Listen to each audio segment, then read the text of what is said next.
Hello friends! Welcome to a new episode of Bo's Slow English. In today's episode, we are going to make dinner together. It's going to be a pizza, but my version of pizza, so it will be a little bit different, and I hope you learn something from this episode. Please like this video, subscribe, and share with your friends. And if you would like to continue learning English with me, check out my ebooks and video course below. There's a link in the description. Are you hungry? Are you ready? Let's go. As some of you already know, I am very health conscious. To be health conscious is another way of saying that you like to live a healthy life. In today's live stream, several of my subscribers asked me to make a pizza and film it. Well, I do not know how to make real pizza, so I'm going to make my own version using pita bread. Do you know what pita bread is? I know it's a little bit weird to eat pizza on a pita bread, but I used to do this from a recipe that I found during COVID, and it was so easy to do. I have a few ingredients here: pita, turkey pepperoni. I prefer turkey and not pork or beef pepperoni. Thick cut 3 cheese Italian. You can see that the cheese is nicely cut into thick pieces. Pizza sauce, Bianco di Napoli. Di Napoli? I'm not sure how to say that. It is New York style pizza sauce. I'm not sure what makes it New York style. Let's see if there's a little bio on here.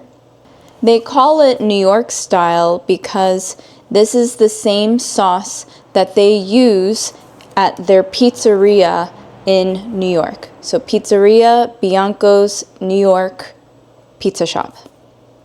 All of the ingredients in here are organic. And you know how much I love and prefer organic food. I'm going to rinse the top of this just to make sure all of the bacteria is off.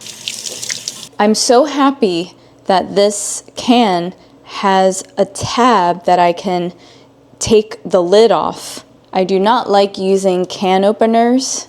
They annoy me, so I much prefer this type of tab. I also need parchment paper because I will be cooking the pizza in a toaster oven. I'm sorry, the camera just turned because my cat turned it for me with his nose.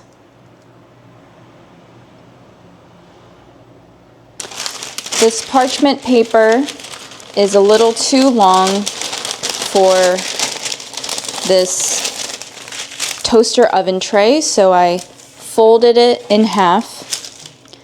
And first step is taking out a pita. I'm using a serrated knife, which has the wavy edge, to cut into the pita. So I need to cut the pita in half. First, I will poke a hole in the side, and I will try to open it up nice and evenly by working along the edge like this. Voila! So I know this pita looks a little strange. This brand that I am using, it uses all sorts of grains, including whole wheat flour, lentil flour, barley flour. It also has organic fresh carrots. You can see the carrots in there. Do you see the orange specks? Specks are like the little pieces of orange.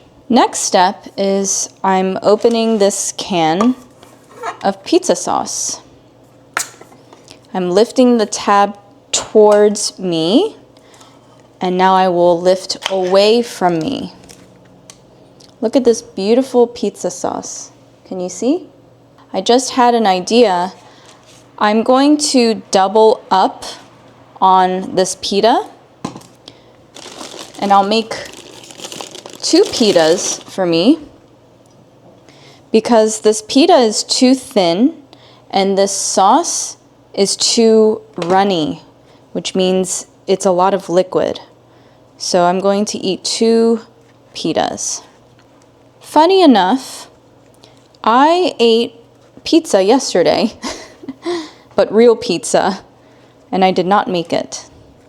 I know you're probably thinking, why is she cutting this in half and going through the effort of opening up the pita like this? Why not just use the top of this pita?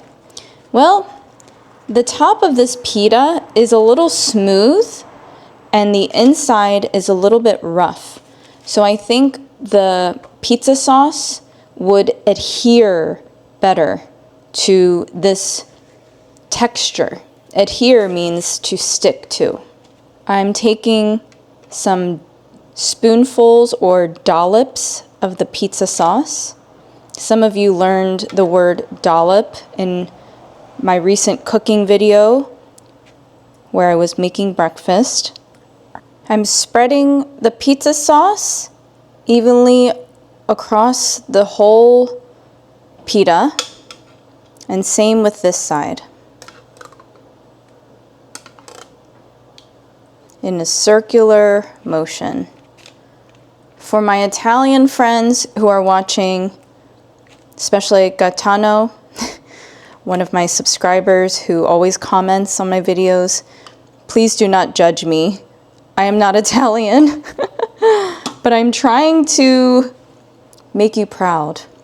As I mentioned previously, I'm not a chef. I just cook to eat.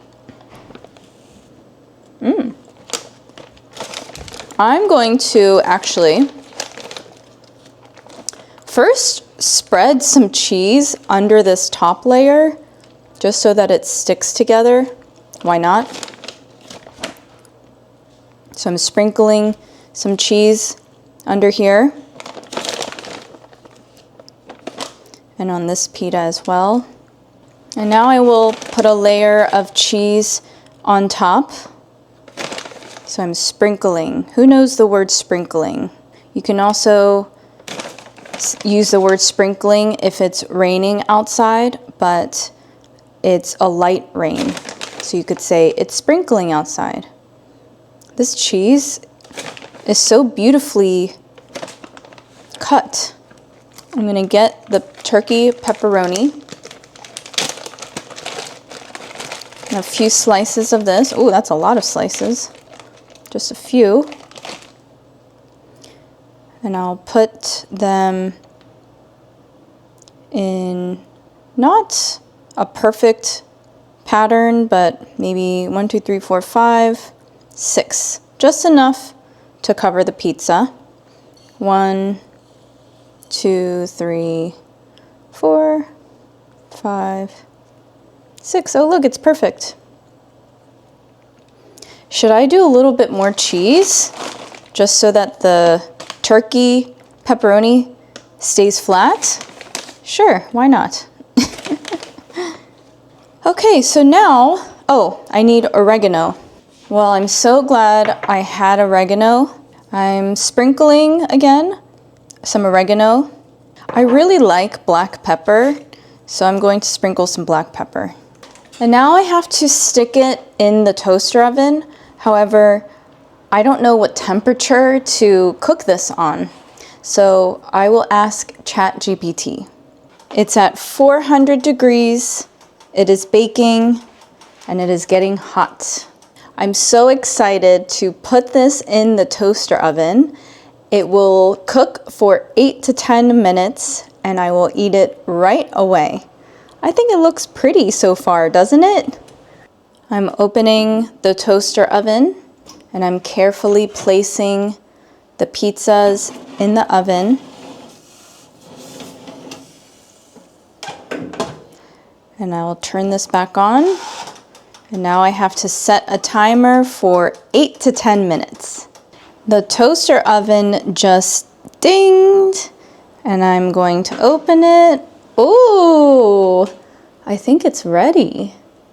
The edges look crispy and the turkey pepperoni looks nicely toasted. I'm using oven mitts to take this tray out because it's very hot. Look, I made a pizza. I made 2 pizzas actually. Here's a pizza cutter. And now I will slice the pizza in half. I'm rolling this back and forth to ensure that it's getting cut evenly through. Let's do it into quarters. Whoever invented a pizza cutter was a genius. I'm sprinkling some salt, a little more pepper. I can't wait to try this. Isn't it cute? It's like a personal pizza. That's what we call it here in the States when you have a small pizza just for yourself.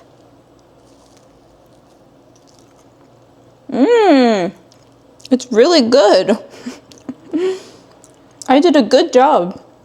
And this is more aesthetically pleasing compared to my breakfast that I made last week.